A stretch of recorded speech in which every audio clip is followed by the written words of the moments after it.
ఓటుకు నోటు కేసులో ఇవాళ కీలక నిర్ణయాలు చెప్పనుంది ఏసీబీ కోర్టు. రిమాండ్లో ఉన్న సండ్ర బెయిల్ పిటిషన్తో పాటు ఏసీబీ కస్టడీ పైన నిర్ణయం చెప్పనుంది. అటు నిన్న బెయిల్ పిటిషన్ దాఖలు కాగా ఇవాళ కౌంటర్ దాఖలు చేసింది ఏసీబీ. దీనిపై కొద్దిసేపటి క్రితమే వాదనలు కూడా మొదలయ్యాయి.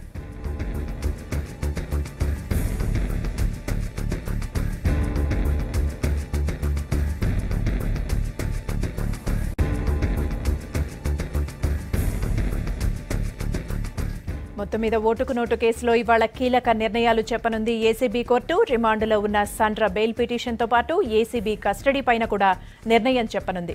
అటు నిన్న బెయిల్ పిటిషన్ దాఖలు కాగా ఇవాళ కౌంటర్ దాఖలు చేసింది ఏసీబీ.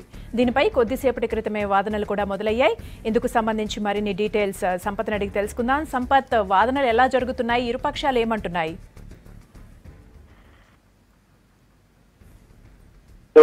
సండ్ర తరఫున బెయిల్ పిటిషన్ దాఖలైంది. మరోవైపు ఏసీబీ అధికారులు కస్టడీ ఇవ్వాలంటూ 5 రోజుల పాటు కస్టడీ ఇవ్వాలంటూ పిటిషన్ దాఖలు చేస్తారు. దానిపై కొద్దిసేపటి క్రితమే కస్టడీ పిటిషన్ పై ముందుగా న్యాయస్థానం స్వీకరించింది. దానిపైన వాదనలు ప్రారంభమై ఏసీబీకి సంబంధించిన వాదనలు పూర్తయ్యాయి. అటు సండ్ర తరఫున ఉన్నటువంటి న్యాయవాదికి సంబంధించి వాదనలు, డిఫెన్స్ వాదనలు కొనసాగుతున్నాయి. ఇక ఏసీబీకి సంబంధించి వాదనలు ప్రత్యేకమైన అంశాన్ని వాళ్ళు తెరపైకి తీసుకొచ్చారు. చాలా ఇన్ఫ్లుయెన్స్ కలిగిన వ్యక్తి, ఎమ్మెల్యేగా ప్రజాప్రతినిధి, గతంలో నోటీసులు జారీ చేసి కూడా తర్వాత దర్యాప్తుకు సహకరించారు. అలాగే విచారణకు రావాలని కోరినా వాళ్ళు అందుబాటులోకి రాలేదనే ఒక అంశాన్ని, దాంతో పాటుగా తనతో పాటుగా ఉన్నటువంటి డ్రైవర్ ని కనిపించకుండా దాచిపెట్టాడనే ఒక అంశం అయితే, మరో అంశాన్ని, కీలకమైన అంశాన్ని ఏసీబీ తెరపైకి తీసుకొచ్చింది. ఎందుకంటే సెబాస్టియన్, ఎవరైతే ఈ కేసులో ఏటూగా ఉన్నటువంటి సెబాస్టియన్ తో కలిసి సండ్ర ఈ డీలింగ్ మొత్తం వ్యవహారం నడిపించారు. ముందున్నటువంటి 2 కోట్ల రూపాయల డీలింగ్ లో 50 లక్షల రూపాయలు ముట్ట చెప్పాడు. దాంతో పాటుగా ఇప్పటి వరకు అంటే ఇటు రిమాండ్ రిపోర్ట్ లో కానీ ఏసీబీ అధికారుల నుంచి కానీ తెరపైకి రాని ఒక అంశం చెప్పొచ్చు.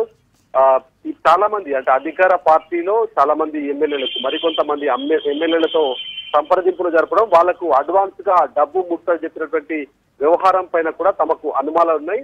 ఆ వ్యవహారం పైన ఆరా తీయాలి. దానికి మొత్తం కూడా కీ రోల్ గా వ్యవహరించింది సండ్ర వెంకట వీరయ్య కాబట్టి అతన్ని విచారించాల్సిన అవసరం ఉంది. ఈ కీలక దశలో ఒకవేళ బెయిలుపై వెంకట వీరయ్య బయటికి వెళితే సాక్షుల్ని ప్రభావితం చేసే అవకాశం ఉంది. అలాగే తాను ఏసీబీ అధికారులకు చిక్కే అవకాశం లేదు అనేది వాళ్ళ వాదనలో వినిపించారు. దాని తర్వాత ప్రస్తుతం సండ్ర తరఫునటువంటి న్యాయవాదులు డిఫెన్స్ గా తమ వాదనలు వినిపిస్తారు.